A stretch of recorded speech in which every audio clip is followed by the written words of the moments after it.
Hello, it's me Sreelatha Jayachandran. നമ്മളിന്നിവിടെ പറയുന്നത് എന്താണെന്നറിയാമോ? ഇടിച്ചക്കയാണ്. ഇടിച്ചക്ക കൊണ്ട് നമുക്കൊരു അച്ചാർ, ഇടിച്ചക്കയും മാങ്ങയും കൂടെ ഒരു അച്ചാറാണ്. അപ്പോൾ നമ്മൾ നല്ലപോലെ അതിൻ്റെ തോടൊക്കെ കളഞ്ഞ് നല്ലപോലെ ചെറുതായിട്ട് അരിഞ്ഞെടുക്കുക. അരിഞ്ഞെടുത്ത ശേഷം ഞാനത് കുക്കറിലിട്ട് വേവിക്കണമെന്നില്ല. ഞാൻ പക്ഷേ ഇട്ടിട്ട് കുറച്ച് അതിനാവശ്യത്തിനുള്ള ഉപ്പും കൂടെ ഇട്ടിട്ട് ഇത് ഒരു വിസിലടിച്ചാൽ മതി. ചിലതാണെങ്കിൽ പെട്ടെന്ന് വേവുന്നുണ്ട്, അപ്പോൾ അത് നമുക്കറിയില്ല. അപ്പോൾ കഴിയുന്നതും തുറന്നു വെച്ച് വേവിക്കുന്നതാണ് നല്ലത്. അപ്പോൾ ഞാനും ഇപ്പോൾ ഇത് വേവിച്ചപ്പോൾ തന്നെ ഇത് കുറച്ചൊന്ന് വെന്തുപോയി. കണ്ടോ, ഇതിൽ മാങ്ങ ഞാൻ ഉപ്പും കുറച്ച് കായപ്പൊടിയും കൂടി ഇട്ട് നേരത്തെ ഉപ്പിട്ട് വെച്ചേക്കാണ്. തലേദിവസം വൈകുന്നേരം ഇട്ട് വയ്ക്കുക. എന്നിട്ട് അടുത്ത ദിവസം രാവിലെയാണ് ഞാനിത് തയ്യാറാക്കാൻ നോക്കുന്നത്. അപ്പോൾ ഈ ഇടിച്ചക്കയാണെങ്കിൽ ചെയ്യുന്ന സമയത്ത് കുറച്ച് പ്രോസസ്സുണ്ട്. കാരണം അത് വേവിച്ചതിന് ശേഷം ഞാനത് വെയിലത്ത് വെച്ച് ഒന്ന് വാട്ടിയെടുത്തു. കണ്ടോ, അതിൻ്റെ ഈർപ്പം ഒന്ന് വലിഞ്ഞെടുക്കാൻ വേണ്ടി വെയിലത്ത് വെച്ച് ഒന്ന് വാട്ടിയെടുത്തു. ഓക്കെ, അപ്പോൾ ഇത്രയും നമ്മൾ റെഡിയാക്കി വെച്ചിട്ട് വേണം തുടങ്ങാൻ. അപ്പോൾ ഇത് ഇടിച്ചൊക്കെ നമ്മൾ 2 ദിവസം മുന്നേ തുടങ്ങി അതൊന്ന് വെയിലത്ത് വെച്ച് 2 ദിവസത്തെ വെയിൽ കൊള്ളിച്ചിട്ട് വേണം ഇത് ചെയ്യാൻ. ഓക്കെ, അതല്ലാന്നുണ്ടെങ്കിൽ പെട്ടെന്ന് അത് ചീത്തയായി പോകാനുള്ള ചാൻസ് വളരെ കൂടുതലാണ്. പിന്നെ കുറച്ചൊക്കെ ആണെങ്കിൽ കുഴപ്പമില്ല. ഓക്കെ, ഞാനിത് പാൻ ചൂടായി, എന്നിട്ട് ഒരു 5-6 അല്ലി വെളുത്തുള്ളി എടുത്തിട്ടുണ്ട്. പിന്നെ അതിന് ശേഷം ഇതിൽ കടുകിട്ട് പൊട്ടിക്കുക. കടുക് നല്ലപോലെ പൊട്ടി വരുമ്പോഴത്തേക്ക് കുറച്ച് കറിവേപ്പില ഇട്ടു. പിന്നെ ഈ വെളുത്തുള്ളി നമ്മൾ അരിഞ്ഞ് വെച്ച വെളുത്തുള്ളി നമുക്ക് അതിലോട്ട് ഇട്ട് കൊടുക്കണം.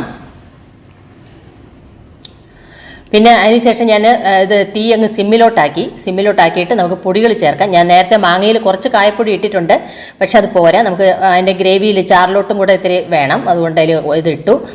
നല്ലപോലെ ചൂടായിപ്പോയി. അത് ഒന്നാമത് കട്ടി കൂടിയ പാനാണ്, അതുകൊണ്ട് ഞാൻ സ്വല്പം വെള്ളം ഒഴിച്ചു, അല്ലെങ്കിൽ ഇത് പെട്ടെന്ന് കരിഞ്ഞു പോകാനുള്ള ചാൻസ് വളരെ കൂടുതലാണ്. അതുകൊണ്ട് സ്വല്പം വെള്ളം ചേർത്തിട്ടുണ്ട്. അതിനുശേഷം മുളക് പൊടി ഇട്ട് കൊടുക്കാം. ഞാനിവിടെ ഒരു 3, 4, 5 ഒരു 5 ടീസ്പൂണാണ്, ചെറിയ സ്പൂണിൽ 5 സ്പൂണ് മുളക് പൊടി ഇട്ടിട്ടുണ്ട്. കാശ്മീരി ചില്ലി വേണമെങ്കിൽ അങ്ങനെ ഇടാം. ഞാൻ പക്ഷേ സാധാ മുളക് പൊടി ഇട്ടേക്കുന്നത്. എന്നിട്ട് നല്ലപോലെ ഇളക്കി യോജിപ്പിച്ചെടുക്കാം. കണ്ടോ, നല്ലപോലെ ഒന്ന് അതിൻ്റെ പച്ച മണമൊക്കെ ഒന്ന് മാറി വരണം. ഇടയ്ക്ക് ഇങ്ങനെ ഒരു കുട്ടി ചോദിക്കുന്നതായിട്ട് എന്താണ് ഈ പച്ച മണം എന്ന്. അതിൻ്റെ റോ ടേസ്റ്റ് അതാണ്. അത് മാറി വന്നതിന് ശേഷം നമുക്ക് ഉപ്പ് ചേർത്ത് കൊടുക്കണം. ഉപ്പ് ചേർക്കുമ്പോൾ ശ്രദ്ധിക്കേണ്ട ഒരു കാര്യം എന്ന് പറയുന്നത്, നമ്മൾ മാങ്ങയിൽ നേരത്തെ ഉപ്പ് ചേർത്തിട്ടുണ്ട്. അപ്പോൾ ഇത് ഗ്രേവിക്ക് കണക്കാക്കിയിട്ടുള്ള ഉപ്പ് മതി. അതുപോലെ ചക്ക വേവിച്ചപ്പോഴും നമ്മൾ അതിൽ കുറച്ച് ഉപ്പിട്ട് വേവിച്ചിരിക്കുകയാണ്. അപ്പോൾ ഇത് എണ്ണയിൽ ആദ്യം ഇടേണ്ടതായിരുന്നു, ഞാനത് വിട്ടുപോയി.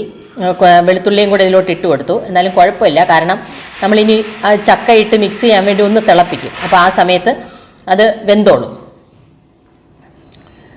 ഓക്കെ, അപ്പോൾ ഇതൊന്ന് നല്ലപോലെ ഇളക്കി മിക്സ് ചെയ്ത് കൊടുക്കാം. ഇത് ഒരു പുതിയ വിഭവമൊന്നുമല്ല. എൻ്റെ അമ്മയും ഒക്കെ ഉണ്ടാക്കിക്കൊണ്ടിരുന്ന ഒരു സാധനം തന്നെയാണ്. ചക്ക സീസണിൽ സ്ഥിരമാണിത്. എന്നിട്ട് ഇതിൽ കുറച്ച് വെള്ളം ഒഴിച്ചു കൊടുക്കാം. കുറച്ച് വെള്ളം ഒഴിച്ച് നല്ലപോലെ യോജിപ്പിച്ചതിന് ശേഷം ഞാൻ മൊത്തത്തിൽ ഒരു 1/2 ഗ്ലാസ് വെള്ളം ചേർത്തിട്ടുണ്ട്. കാരണം ഈ മാങ്ങയിൽ കുറച്ച് വെള്ളം ഊറി വരും അല്ലേ, അപ്പോൾ അതും കൂടെ അതിനകത്ത് ഗ്രേവിയിലോട്ട് വരും. അപ്പം അത് കണക്കാക്കിയിട്ട് വേണം, അല്ലെങ്കിൽ നമ്മൾ വെള്ളം ഇതിൽ കൂടുതൽ ഒഴിച്ചു കഴിഞ്ഞാൽ തീരെ ഇങ്ങനെ അതിൻ്റെ ചാറങ്ങ് ലൂസായിപ്പോവും. അപ്പോൾ ഒരു 1/2 ഗ്ലാസ് വെള്ളം ഒഴിച്ചു. അപ്പോൾ ഇത് വെളുത്തുള്ളി വെന്തിട്ടില്ല, അപ്പോൾ അതൊന്ന് വേവണം. അപ്പോൾ ഈ സമയത്ത് നമ്മൾ ഉപ്പൊക്കെ ഒന്ന് നോക്കാം. ഇപ്പോൾ ഇട്ട ഉപ്പൊക്കെ പാകത്തിനുണ്ട്. ഞാനിപ്പോൾ വിനീഗർ ഒഴിക്കുന്നില്ല, കാരണം മാങ്ങ ഇട്ടുകൊണ്ട് അതിന് പുളിപ്പ് കിട്ടും. ഈ ചക്ക മാത്രമാണ് നമ്മൾ ഇടുന്നതെങ്കിൽ കുറച്ച് വിനീഗർ ഒഴിക്കുക. ഓക്കെ, ഇതിപ്പോൾ മാങ്ങയും കൂടെ ഉള്ളതുകൊണ്ട് മാങ്ങയുടെ ഒരു പുളിപ്പ് കിട്ടും. കുറച്ച് സമയം നമുക്കിത് അടച്ചു വെക്കാം. അടച്ചു വെച്ചിട്ട് വെളുത്തുള്ളി ഒന്ന് സെറ്റായി വരണം, അതിന് വേണ്ടിയിട്ടാണ്. കണ്ടത് നല്ലപോലെ തിളച്ച് ചാറൊക്കെ ഒന്ന് കുറുകി. എന്നാലും ഒരു 2 മിനിറ്റും കൂടെ ഒന്ന് വയ്ക്കാം. അപ്പോൾ ഇത് ഭയങ്കര ടേസ്റ്റി ആയിട്ടുള്ളൊരു സാധനമാണ് കേട്ടോ. എല്ലാവരും ഒന്ന് ഉണ്ടാക്കി നോക്കണേ. ഓക്കെ, നല്ലപോലെ തിളച്ച് വന്നിട്ടുണ്ട്. ഇപ്പോൾ ഈ സമയത്ത് വെളുത്തുള്ളിയൊക്കെ നല്ലതുപോലെ വെന്തിട്ടുണ്ടാവും. അപ്പോൾ നമുക്ക് വെളുത്തുള്ളി വെന്തോന്നൊന്ന് നോക്കാം. കണ്ടോ, എന്നിട്ടൊന്ന് കുത്തി നോക്കുമ്പോൾ തന്നെ നമുക്ക് അറിയാൻ പറ്റും. കണ്ടോ, നല്ലപോലെ വെന്ത്. ഇത് പെട്ടെന്ന് വേവുന്നതാണ്, ഒരുപാട് സമയമൊന്നും വേണ്ട. ഓക്കെ, അപ്പോൾ അതിൻ്റെ ഗ്രേവി സാധനം സെറ്റായിട്ടുണ്ട്. അപ്പോൾ ഇതൊക്കെ അടി പിടിക്കാത്ത രീതിയിൽ നമുക്ക് നല്ലപോലെ ഇളക്കി യോജിപ്പിച്ച് കൊടുക്കണം. ഇത് നല്ല ചൂട് കട്ടിയുള്ള പാത്രം ആയതുകൊണ്ട് പെട്ടെന്ന് അടി പിടിക്കാൻ സാധ്യത കുറവാണ്. എന്നിട്ട് അതിന് ശേഷം നമ്മൾ ചക്ക വേവിച്ച് ഉണക്കി വെച്ച ചക്ക, ഇത് ഉപ്പിട്ടാണ് വേവിച്ചിരിക്കുന്നത്. ഇത് ഞാൻ ചെയ്ത സമയത്ത് ഇച്ചിരി വേവ് കൂടിപ്പോയി, പക്ഷേ അത് വെയിലത്ത് വെച്ച് ഉണക്കിയപ്പോൾ കറക്റ്റായിട്ട് വന്നിട്ടുണ്ട്. കുഴപ്പമില്ല, സെറ്റായിട്ടുണ്ട്. അതുകൊണ്ടാണ് ഞാൻ പറഞ്ഞത് കുക്കറിലിടണമെന്നില്ല, അല്ലാതെ തുറന്നു വെച്ച് തന്നെ വേവിച്ചാൽ മതി. കുക്കറിലിട്ടത് കൊണ്ടാണ് പെട്ടെന്ന് അതായിപ്പോയത്. കാരണം ചില ചക്കയാണെങ്കിൽ പിന്നെ പെട്ടെന്ന് വേവും, ചിലത് ഇച്ചിരി വേവാൻ സമയം എടുക്കും. അപ്പോൾ നമുക്ക് തുറന്നു വെച്ച് വേവിക്കുന്ന സമയത്ത് നമുക്കത് നോക്കാൻ പറ്റും. ഓക്കെ, അപ്പം ഞാൻ നേരത്തെ പറഞ്ഞ പോലെ നമ്മൾ വിനാഗിരി ഉപയോഗിക്കുന്നില്ല. മാങ്ങ ഇടുന്നില്ലെങ്കിൽ കുറച്ച് വിനാഗിരി കൂടെ ഒഴിച്ചിട്ട് ഒരു 3-4 സ്പൂൺ വിനാഗിരിയും കൂടെ ഒഴിച്ച് കഴിഞ്ഞാൽ ഓക്കെ ആവും. ഓക്കെ, അപ്പം ഞാൻ തീ അണച്ചിട്ടുണ്ട്. ഇതിങ്ങനെ ഇരിക്കട്ടെ. ഇതിൻ്റെ ചൂട് നല്ലതുപോലെ മാറിയതിന് ശേഷം നമുക്ക് മാങ്ങയിട്ട് മിക്സ് ചെയ്യാം. അപ്പോൾ ഇതിൻ്റെ ചൂട് നല്ലതുപോലെ മാറിയതിന് ശേഷം വേണം മാങ്ങയിട്ട് മിക്സ് ചെയ്യാൻ. അത് മിക്സ് ചെയ്തതിൻ്റെ വീഡിയോ കുറച്ച് കട്ടായിപ്പോയി, കുഴപ്പമില്ല. അപ്പോൾ അത് വേറെ ഒന്നുമില്ല, ഇതിലോട്ട് തട്ടി ആ ചാറോട് കൂടി ഇതിലോട്ട് തട്ടി ഇളക്കിയെടുത്താൽ മതി, വേറെ ഒന്നുമില്ല. അപ്പോൾ അത് റെഡി ആയിട്ടുണ്ട്. നല്ല ടേസ്റ്റിയാണ്, സൂപ്പർ ടേസ്റ്റി ആയിട്ടുള്ള സാധനമാണ്. അപ്പം ഞാനിത് കുറച്ചൊരു ചെറിയ ബോട്ടിലും കൂടെ കോരിയിട്ടുണ്ട്, കാരണം ഇന്ന് ചേച്ചിയുടെ അങ്ങോട്ട് പോകുന്നുണ്ട്. അപ്പോൾ കുട്ടികൾക്കൊക്കെ ഭയങ്കര ഇഷ്ടമാണ്, അപ്പോൾ അവർക്ക് കൂടെ കൊടുക്കാൻ വേണ്ടിയിട്ടാണ്.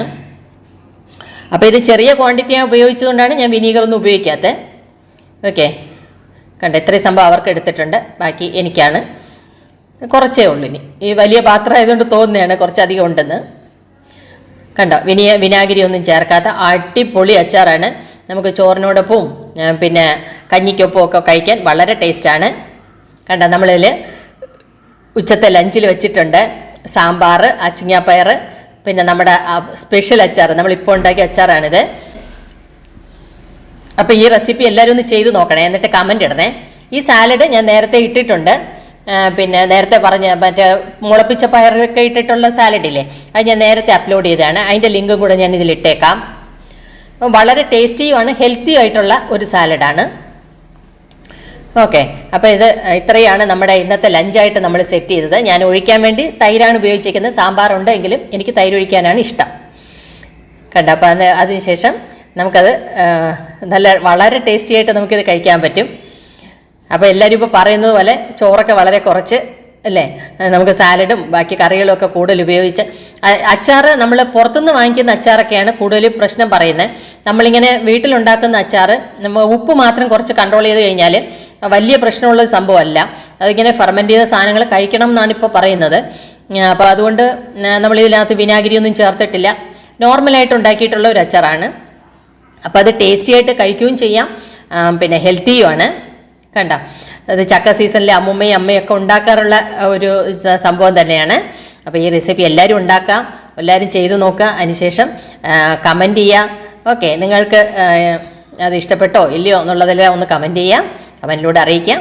ഓക്കെ, നമുക്ക് പുതിയ വീഡിയോ ആയിട്ട് വീണ്ടും കാണാം. ഓക്കെ, സബ്സ്ക്രൈബ് ചെയ്തിട്ടില്ലാത്തവരൊന്ന് സബ്സ്ക്രൈബ് ചെയ്ത് സപ്പോർട്ട് ചെയ്യണേ. അതുപോലെ ലൈക്ക് ചെയ്യാനും ഷെയർ ചെയ്യാനും മറക്കല്ലേ. ഓക്കെ, നമുക്ക് പുതിയ വീഡിയോ ആയിട്ട് വീണ്ടും കാണാം. Okay, by.